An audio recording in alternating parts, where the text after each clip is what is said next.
রামচন্দ্র ওই কাঠবিড়ালির পিঠে হাত বুলিয়ে দিয়েছিলেন, সেই দিন থেকে রামের হাতের চিহ্ন কাঠবিড়ালির শরীরে লেগে দিয়েছে।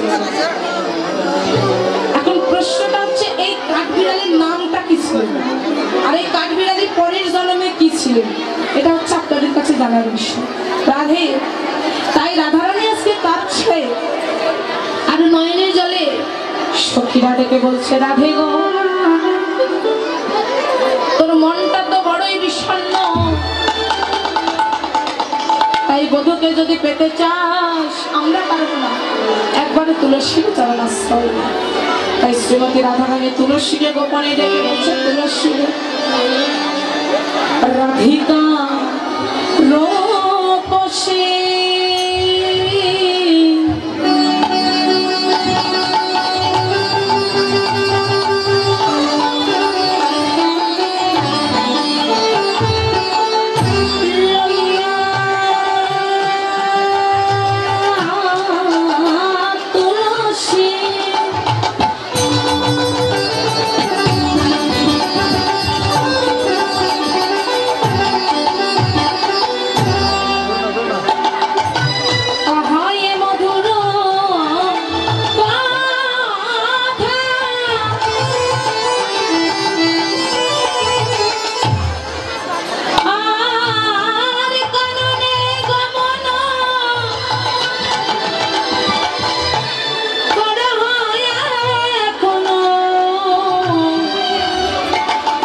রাধিকা রূপসী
একবার দেখে আয় রে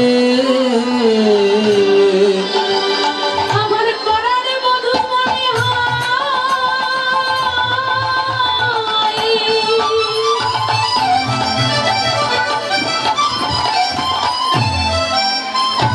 মনে হয় ভালো রে, একেবারে যা তুলসী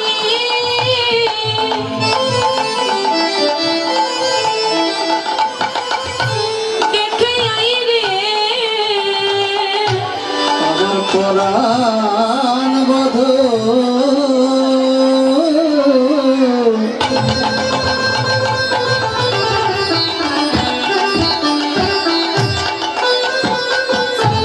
মনে হয় ভালো নাই রে,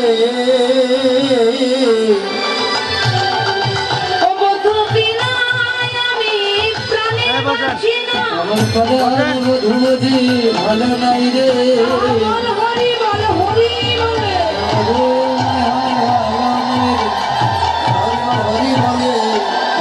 তুলসী দেখে আই রে নাগর তুলসী যতরে নাগর শেখর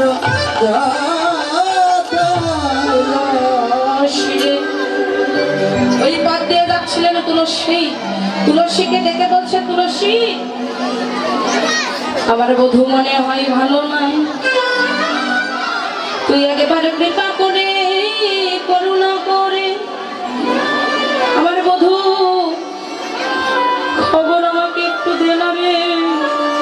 তুলসী বলছে, রাধে আমি তোর নিকটে এলাম, তোর নিকটে এলাম কৃষ্ণ কথা শ্রবণ করতে, আর তুই কিনা আমাকে বলছিস বধূ কেমন আছে। আচ্ছা বধূ যে ভালো নাই তুই কেমন করে জানলি? সখী রে, এই জাগতিক জগতে কাউকে যদি আঘাত করা হয়, দেহে আঘাত করলে যেমন আত্মাও বসে বসে কাঁদে, সখী রে আমার বধূ আর আমার তো দুটি দেহ, কিন্তু একে পরা। আমার বধূ কাঁদলে আমিও কাঁদি, সখী রে ও আমার সখী। একের পিছনে একটি শূন্য দিলে 10 হয়, একের পিছনে দুটি শূন্য দিলে 7 হয়, একের পিছনে 3টি শূন্য দিলে 1000 হয়। কিন্তু ওই একটা যদি মুছে ফেলা হয়, শূন্যের যেমন মূল্য থাকে না। আমরা সবাই হলাম শূন্য, আমাদের কিচ্ছু না। আমাদের সকলের আরাধ্য একজন, সেটা হচ্ছে আমার গোবিন্দ। তাই তুলসীকে ডেকে বলছে, তুলসী। এই তুলসীটা কে? এই তুলসী আর অন্য কেউ নয়, এই তুলসী হচ্ছে দেবী তুলসী। এই যে তুলসীর মালা আমরা অনেকেই পড়তে চাই, অনেকে চাই। কোনো যুবক অথবা যুবতী দিদি ভাই দাদা ভাইদেরকে যদি বলা হয় যে দাদা তুমি তুলসীর মালা পড়বে না, বলবে কি বলো দিদি, আমার তো সময়ই হয়নি। সময় কখন হবে বাবা? আজ আমার হাত পা ভালো আছে, আজকে আমি কীর্তন করছি বলে সবাই আমাকে ভালোবাসছে, কিন্তু যেদিন দেহ থেকে প্রাণ পাখি ঘুরে চলে যায়, যেদিন 4 জন বন্ধু এসে বলো হরি হরি বলে বলতে বলতে শ্মশান ঘাটে নিয়ে যাবে, সেদিন ভাই বলো আর বন্ধু এই তুলসী বিনা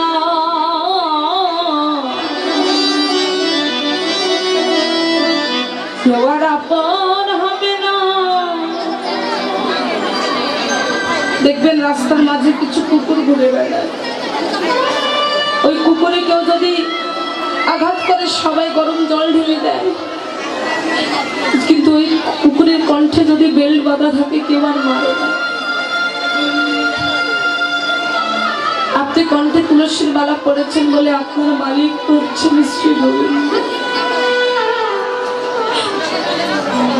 যারা জীবন যৌবন দেহ মন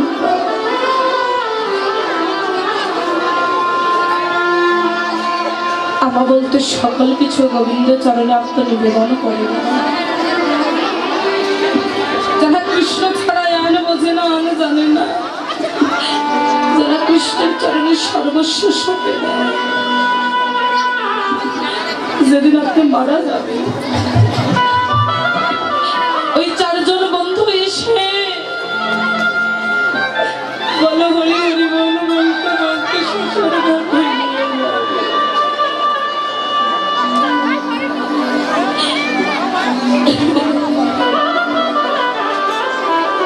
সেদিন আপনার সঙ্গে কেউ যাবে না বাবা,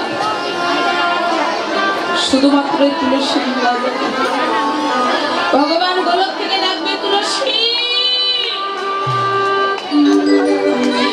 একবার আমার কাছে এসো তুলসী। তুলসী ডেকে ডেকে বলবে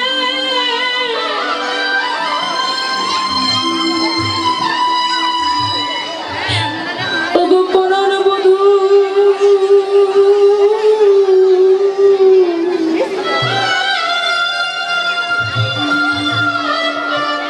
শ্মশানে বসে আছে আমার ভক্ত, আমি তাকে রেখে কেমন করে যাই বলো? তুই কি চাস বল? এই ভক্ত সারাটা জীবন ধরে আমার নাম করেছে। আজকে যদি আমি এই ভক্তকে কৃপা না করে থাকি, তাহলে কোনোদিন কোনো ভক্ত আমায় নাম করবে না। সেই তুলসীর কৃপা ভগবান সেই পাপীকে ডেকে বলবে, ভক্ত রে, বলি একবার আয় ভক্ত আমার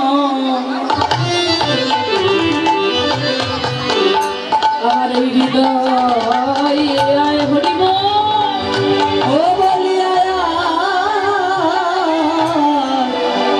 ভক্ত আমার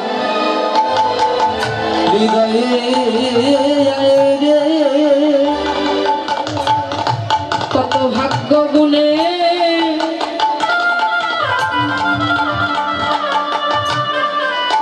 আমার ভক্তের ভক্ত পেয়েছি রে।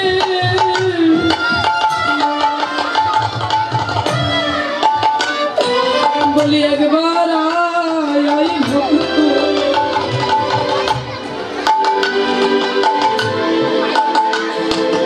আমার পক্ষে আই রে। কত ভাগ্য গুণে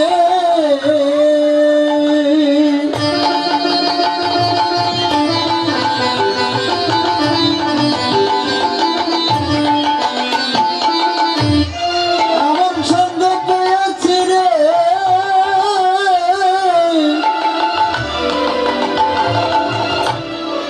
এবার তো লসি আমার বাপে আয় রে। ভক্ত ছাড়া আমি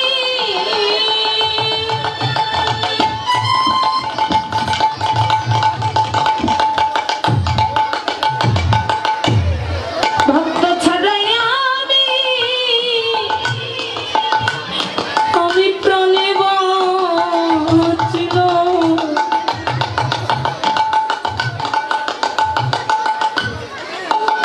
ভক্ত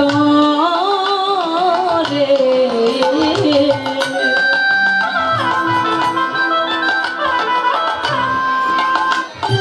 বলে একবার আয় ভক্ত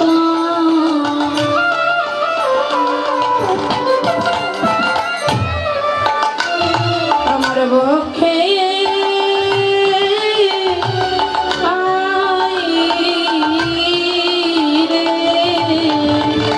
ওরে ভক্ত বিনা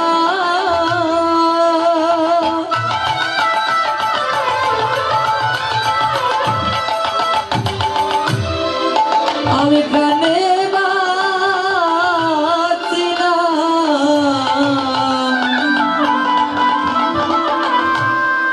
ও বলি আয় ভক্ত আমার পক্ষে আয় রে। আমি ভক্ত বড়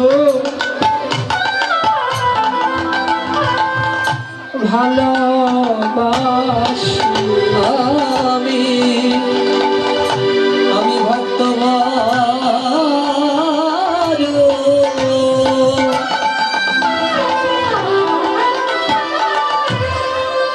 আমি ভালো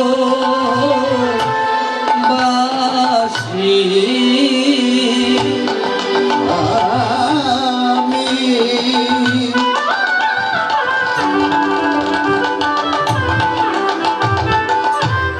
আমি ভক্ত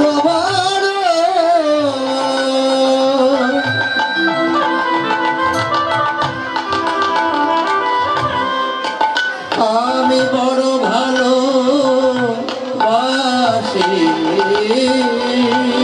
আমি ভক্ত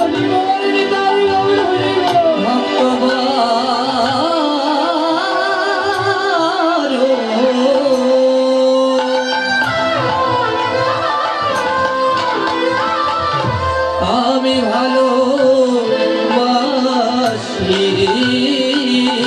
ভক্তরে লাগি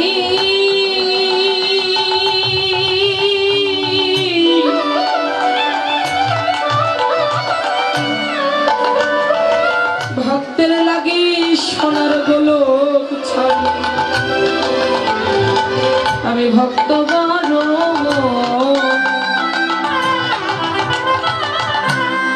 ভালোবাস আমি ভক্তর লাগি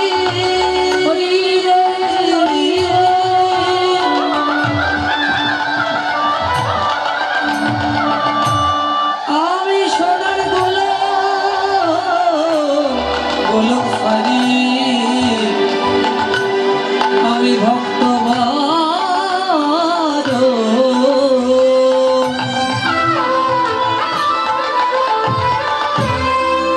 আমি ভালো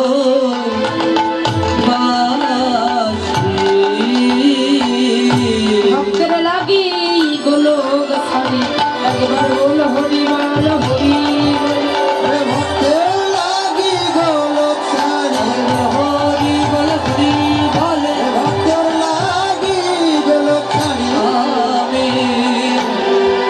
আমি ভক্ত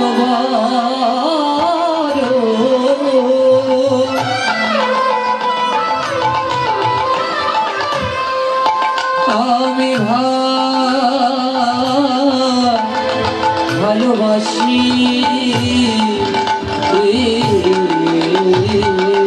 হরি বল একবার যা তুলসী দেখে আয় আমার পরাণ বধূ কেমন আছে। অনুরোধ আবারও করে গেলাম মায়েরা, এখনো যারা তুলসীর মালা কণ্ঠে ধারণ করেন নাই আপনারা কৃপা করে তুলসীর মালাটা কণ্ঠে ধারণ করবেন, কেননা তুলসী বিনে আমাদের গতি আর গতি নেই, একবার শেষ কথা। তাই এবার বৈষ্ণব কবি লীলার এক প্রান্তে দাঁড়াই বলছেন, কিন্তু সময় বুঝিয়া সরস আর সময় বুঝিয়া সরস হইয়া সময় বুঝিয়া সরস হইয়া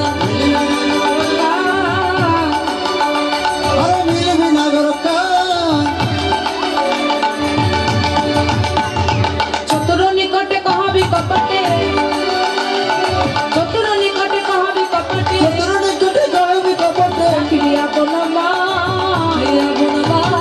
নারীর মানে যেন হারাই না রে, মানে যেন হারায় না রে, নারীর মানে যেন হারাই না রে, নারী জাতি আর কিছু নাই মানে যেন হারাই না রে। নারী জাতি আর কিছু নাই মানে যেন হারায় না রে।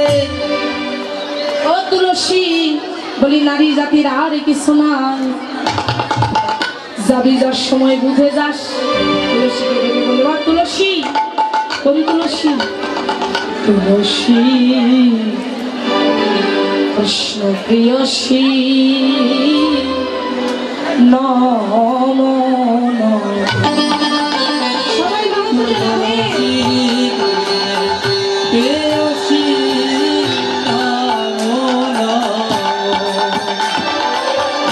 যে তোমার শরণ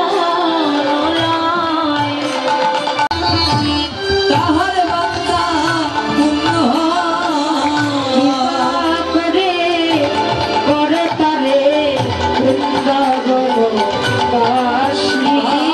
কৃপা করে কর তাদের বৃন্দাবন দাসী তুলসী হরি বল, হরি বল।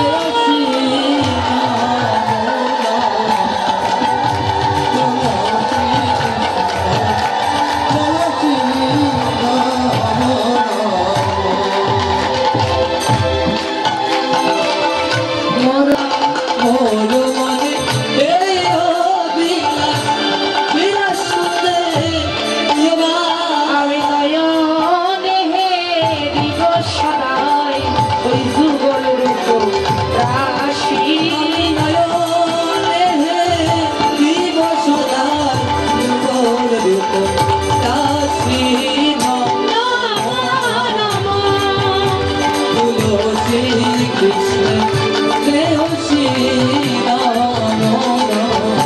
ও তুলসী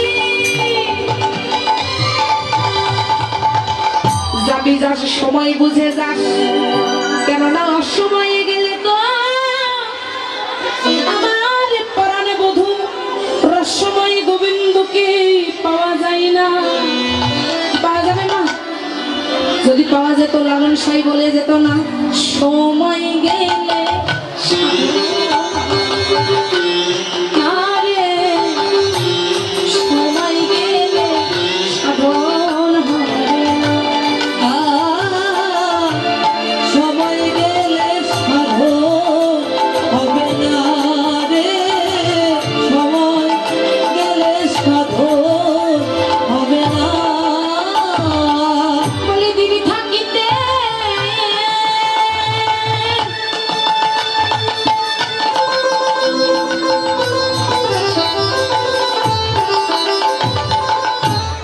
দিনের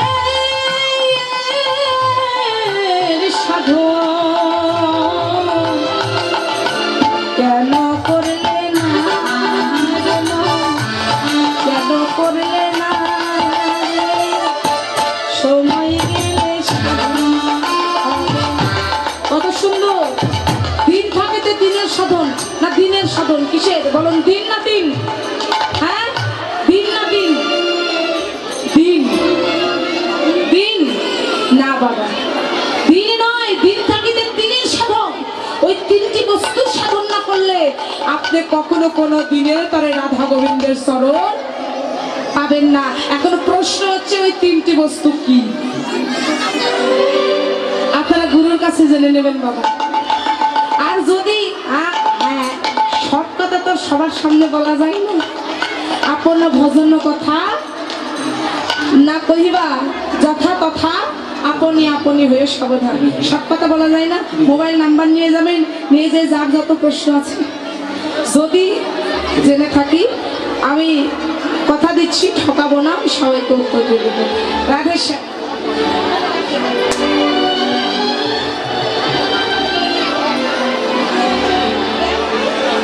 ছিটিয়ে না দিয়ে হাতে দেবেন, কেননা প্রসাদ মাটিতে পড়লে অপরাধ হয়। পূর্ণিমা হয়, দেখুন কত সুন্দর কথা।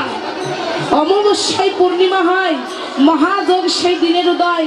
লালন বলে তাহার সময় গ্রন্থে রাখে, সময় গেলে সাধন হবে না। এখন অমাবস্যায় পূর্ণিমা হয়, এটা রসিক সামান্যকে জানি না। তাই সখী যাবি, যার সময় বুঝে যা, তবে যাবি। এই নে একটা অনুরাগ দিয়ে প্রেম ভক্তির মালা গেঁথেছি আমি, চম্পা ফুলের মালা দিয়ে। এই মালাটা আমি তোকে দিলাম, এই মালাটা আমার বধুর গলায় পরিয়ে দিবি। কিন্তু পরিয়ে দিবি, তুই বধুর নয়নের দিকে তাকিয়ে পড়াবি না। কেন? কেননা যে ওই নয়নে একবার নয়ন দেয়, সে যে গোবিন্দ সেবা।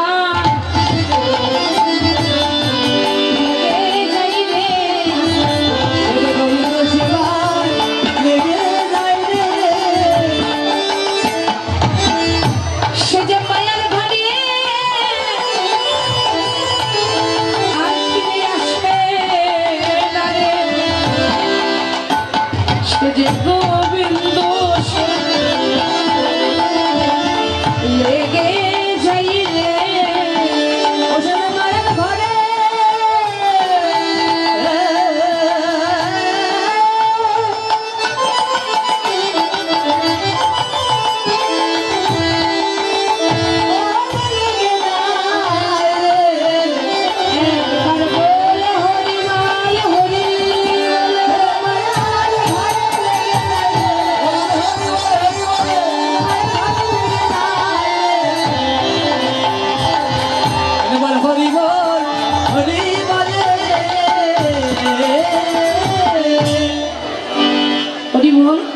কৃষ্ণ ভক্ত বাবু ও পাঁচকলা আহারে আমার প্রাণের জায়গা, খুব সুন্দর, আমাকে খুব ভালো লেগেছে আপনাদের ওখানে কীর্তন করে। পাঁচকলার ভক্ত এসেছে, ওখানে উনি কীর্তন করেছি।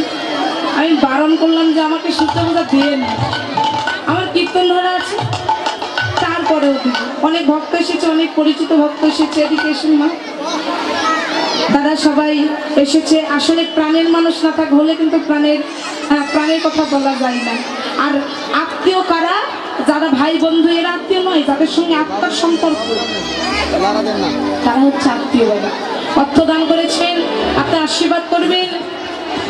ওনাদের গ্রামে যেন প্রত্যেকটি বছর হরিনাম সংকীর্তন হয়। হ্যাঁ, আমি আসি যা না আসি দুঃখ নাই, কিন্তু আমাদের মতো গীতগুলোদেরকে এনে যেন ভক্ত সবাই দিতে পারে, আশীর্বাদ করে রাধা গোবিন্দ প্রেমানন্দ বলি। সখী যাবে যাতুল, তবে সময় বুঝে যা। রাধারানীর চরণে ধুলি মস্তকে নিয়ে এবার তুলসী চলে গেলেন। তুলসী তুলসী মানেতে হরসী, তুলসী তুলসী মানে তুলসী মানেতে হরসী, লীলা রায়ের বলে তাম্বুল কর্পূর লইয়া ফুলহার,